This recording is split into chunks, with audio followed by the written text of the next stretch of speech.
Et bonjour à tous, aujourd'hui nous allons créer ensemble ce petit GIF sur Animate. Vous trouverez les ressources à télécharger dans la description et si vous êtes prêts, nous allons pouvoir commencer.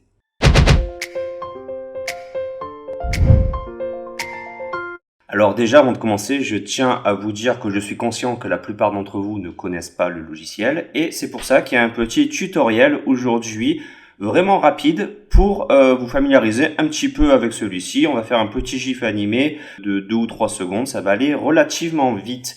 Donc je vous invite déjà à mettre à jour votre logiciel Animate via Creative Cloud, et ensuite de télécharger les deux petits fichiers de travail dont vous aurez besoin pour faire l'exercice qui va suivre. Une fois que c'est fait, on crée un nouveau document et on va rester sur un format de 500 par 500. On peut laisser la cadence à 30 images secondes, on peut rester en HTML5. Là-dessus, c'est pas gênant. Je vais pas rentrer dans les détails à ce sujet-là parce que ce n'est pas vraiment le cœur de ce petit tutoriel. Mais sachez que voilà les détails qu'il faut rentrer pour pouvoir commencer à travailler là-dessus. Donc une fois que c'est fait, vous pouvez appuyer sur Créer. Ok, nous y sommes. Et dernier petit détail avant de commencer, vous allez venir dans votre fenêtre ici d'espace de travail et je vais vous inviter à choisir les indispensables. Et si c'est déjà fait, peut-être de les réinitialiser un coup pour être sûr que nous ayons tous la même chose. Voilà. À partir de ce moment-là, on devrait tous voir ce que je vois actuellement à l'écran. Alors, pour des raisons de confort, vous pouvez prendre votre petite barre de scénario ici et un petit peu la remonter, car nous allons utiliser 3 calques, il me semble, pour faire l'exercice. Donc voilà, vous serez un petit peu plus à l'aise. Ensuite, pour continuer, je vous invite à appuyer sur Fichier, Importer, Importer dans la bibliothèque. Et vous allez venir chercher les deux fichiers fond et personnage. Donc tous les fichiers sont déjà prêts, il n'y a pas de travail en plus à faire là-dessus. Vous avez juste à cliquer sur importer, cette fenêtre va apparaître deux fois, une pour le fond.ai qui est ici et la seconde arrive pour le personnage.ai qui est ici. Une fois que c'est fait, vos fichiers se trouvent dans votre bibliothèque. Vous voyez donc ici qu'il y a un fond et ici il y a un personnage. Alors, on va travailler proprement. Le premier calque, on va l'appeler fond et on fait glisser fond. Vous le positionnez sur votre fichier de travail. Vous appuyez sur le petit plus qui est ici pour créer donc le fameux calque personnage.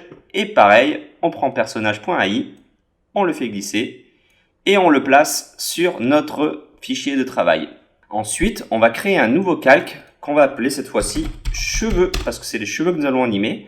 Et il va se trouver entre fond et personnage. Alors, dès que nous avons créé notre document tout à l'heure, vous avez peut-être fait attention, nous avons mis une cadence de 30 images par seconde. Cela signifie que toutes les 30 images, nous arrivons à 1 seconde d'animation, comme vous le voyez ici. Donc, nous allons peut-être créer une animation sur 3 secondes, ce sera très bien. Pour ce faire, vous faites un petit clic droit ici à 3 secondes et vous faites insérer une image.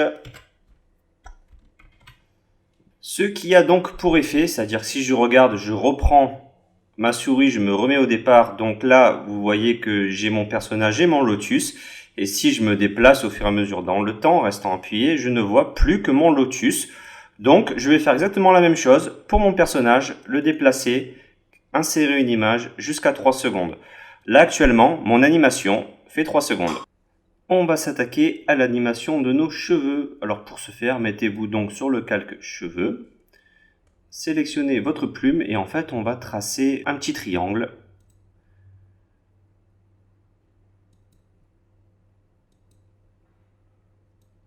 Et vous pensez à bien le refermer. Voilà, quelque chose comme ceci. Vous vous rendez compte que pour l'instant il n'y a pas de couleur à l'intérieur. C'est normal, nous allons la créer. Pour ce faire, on va venir dans le panneau couleur ici et sélectionner peut-être un dégradé linéaire. Ça peut être sympa et choisissez entre ces deux points du coup la couleur qui vous convient le mieux. Moi je vais peut-être partir sur quelque chose de sombre au départ et qui va tendre peut-être à s'éclaircir en des tons rosés, pourquoi pas. Voilà, quelque chose comme ça. Une fois que vous l'avez fait, vous l'ajoutez au nuancier. Elle est partie dans votre nuancier. Maintenant, vous sélectionnez votre pot de peinture ici. je reprends mon tracé et je l'applique. Et je vais enlever, comme sur Illustrator, les contours qui ne m'intéressent pas. Donc c'est pas grave si votre forme dépasse, parce que de toute façon, c'est hors format, ne vous inquiétez pas là-dessus. Désormais, nous allons travailler sur la forme de nos cheveux avec la plume, ajouter des points d'ancrage. Alors vous allez les disposer aléatoirement sur le côté de la chevelure. Voilà, il n'y a pas vraiment de règle là-dessus. Nous allons juste créer des ondulations grâce au point d'ancrage. Donc là, je ne respecte pas vraiment ce qui se passe des deux côtés parce que de toute façon, ça va être animé et ça va s'onduler. Voilà, maintenant je prends ma flèche noire et en m'approchant, je vois une courbe apparaître. Si vous allez trop loin, vous voyez une croix. Donc arrêtez-vous au niveau de la courbe et il va vous suffire de la tirer dans un sens et l'opposer dans l'autre afin, vous voyez, de créer ces petites ondulations.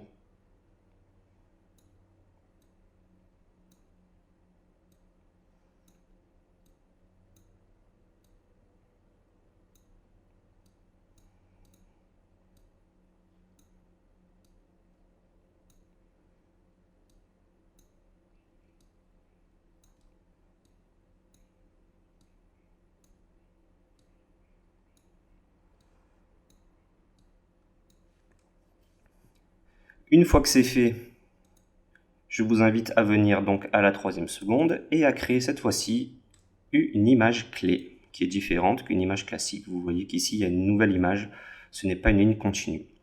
On revient sur la première frame et clic droit, interpolation de forme, donc qui est le 3e choix du coup chez vous.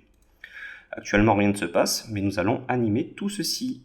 Pour ce faire, vous revenez bien sur la première frame, modification, forme, ajouter un repère de forme, CTRL majuscule H. Essayez de retenir ce petit raccourci parce que nous allons le répéter quelques fois. Vous voyez que CTRL majuscule H a fait apparaître un petit A ici. Ce A, vous le prenez et on va le mettre ici, à la base des cheveux. CTRL majuscule H fait apparaître un B. On le pose ici. Et enfin, le C, nous allons le poser de l'autre côté. Voilà, maintenant j'ai encadré mes cheveux. Il va falloir que je réitère ce que j'ai fait de l'autre côté, parce que bien entendu, ça n'a pas été pris en compte à cause de l'image clé. Donc je viens ici, 2, et j'étais à peu près par là. 3. Vous voyez qu'actuellement, il n'y a toujours pas d'animation. Pour ce faire, il va falloir créer, et ça c'est la petite astuce, un nouveau point, le D, que je vais poser ici. Et on va créer aussi le E que nous allons poser ici. Par contre, nous allons peut-être un petit peu les approcher plus par là. Ça peut être, c'est ce qui va être animé pour plus tard. Donc par contre, nous allons à la 3e seconde, mais nous n'allons pas les reposer à l'endroit où nous avons mis précédemment. Nous allons les déposer à l'opposé. Ce qui a eu pour conséquence, si je lis mon animation, vous voyez, ça fait donc onduler. Si vous voulez le lire en boucle, c'est tout à fait réalisable. Il suffit de cocher ici en boucle, de venir l'étendre et juste de faire play. Automatiquement, mon animation va être lue en boucle désormais.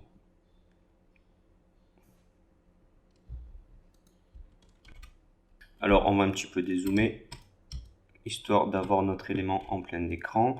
Par exemple, ici, moi, je trouve que mes cheveux sont beaucoup trop hauts, donc je sélectionne tout mon calque en cliquant sur cheveux et je vais un petit peu l'abaisser afin d'avoir quelque chose comme ça qui me paraît un peu plus naturel.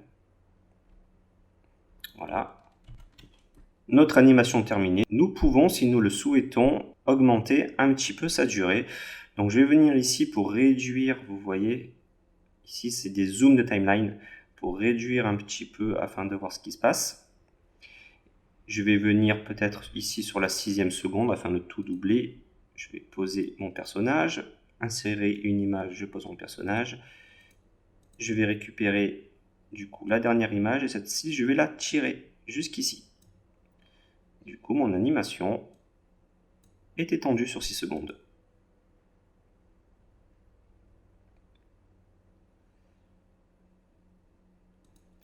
Il ne nous reste plus qu'à l'exporter, donc fichier, exporter.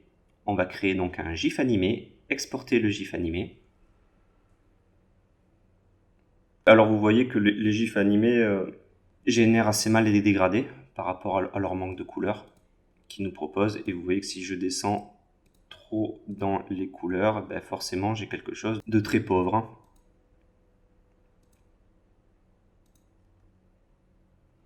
Donc pour corriger ceci, je vais mettre un petit tramage de diffusion. Voilà. Et vous pouvez, si vous le souhaitez, mettre de la transparence ou pas, afin de supprimer notre fond blanc. Et tout me convient comme ceci. Je vais rien toucher de plus. Le format, il va rester de 500 sur 500. Voilà, c'est parfait pour moi. Et je vais juste cliquer sur enregistrer. Je renomme mon fichier yoga, pardon, pas Yogaz, yoga. Enregistrer. Et terminé, j'en ai fini. Je vais quand même enregistrer le fichier source afin que vous puissiez en profiter si jamais vous avez des petits soucis. Et nous avons donc fini notre petite animation. Merci d'avoir suivi ce tuto. Si vous voulez aller plus loin, je vous propose l'initiation complète du logiciel sur tuto.com. Vous trouverez les infos dans la description. Et je vous dis à très vite pour une prochaine vidéo.